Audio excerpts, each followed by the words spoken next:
Is it possible that the truth movement is a joke? I think it is possible, and in this video I'll explain to you why I think it's a joke and how this information can be good news for you.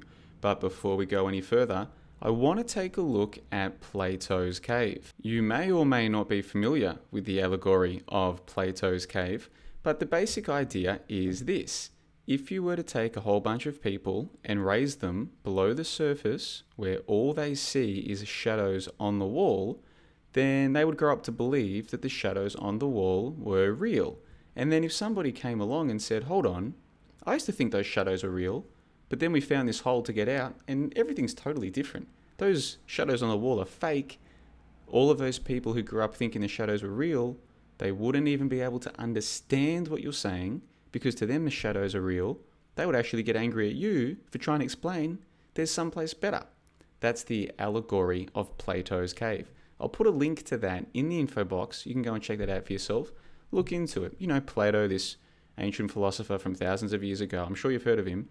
This is called the allegory of Plato's cave, and it's basically like I said.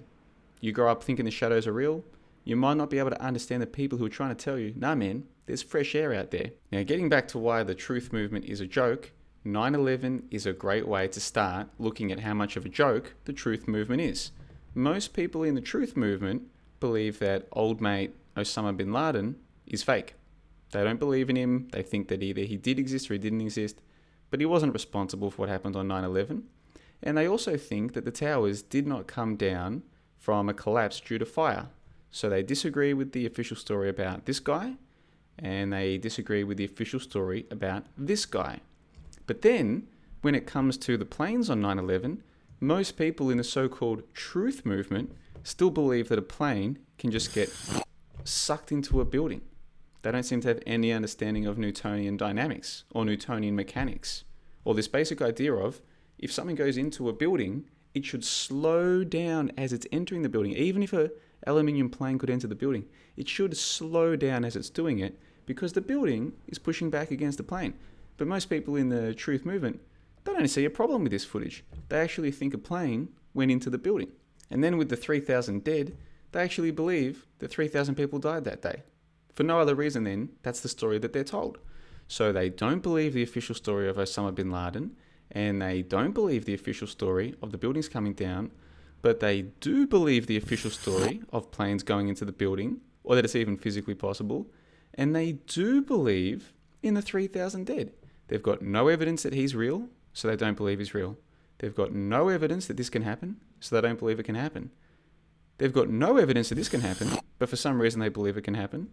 And they've got no evidence that these 3,000 people died, but somehow they believe that 3,000 people died. That's why the truth movement is a joke. Most people in the truth movement, they're not really thinking for themselves. They're just parroting one thing or another thing. They don't really care about the truth. In fact, most people who call themselves truthers, the truth is the last thing they care about, which is why they can believe such contradictory things like, don't trust the government about him, don't trust the media about this, do trust the government and media about that, do trust the government and media about that. It's so contradictory. It's just like George Orwell says, double think.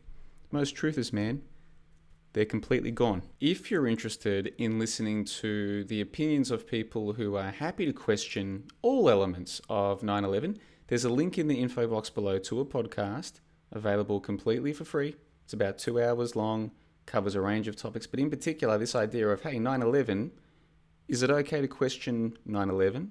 Is it okay to question all parts of 9/11? When we do question all parts of 9/11, what are we left with?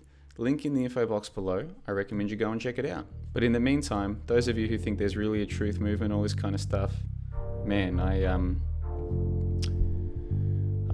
feel for you. It's easy to get sucked in, not so easy to get yourself back out.